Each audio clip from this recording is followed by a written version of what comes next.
разговараме за реалните предизвици со кои се соочуваат младите, но и за можните решенија и механизми за поддршка.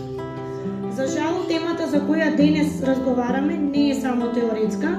Во изминатиот период јавноста беше потресена од неколку случаи на брутално врсничко насилство. Случајот од Штип, каде малолетничко девојче беше физички нападнато и 6-оделенка беше изложена на сериозно физичко и психолошко малтретирање, така да овие случаи отворија многу прашања. Дали реагиравме навреме и дали младите чувствуваат безбедни и дали како систем сме доволно подготвени да ги заштитиме.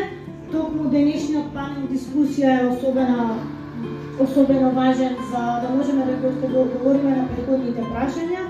Со нас денес е госпоѓа Јелена Давидкова, директор на Основното училиште Гочо Рацин Кратово, госпоѓа Радмила Стојкова Китанова, секретар на општина Кратово, госпоѓа Драгана Андриева, која е директор на Средното училиште Митко Пенџуклиски од Кратово и Емилија Пановска, младински работник и млад европски амбасадор.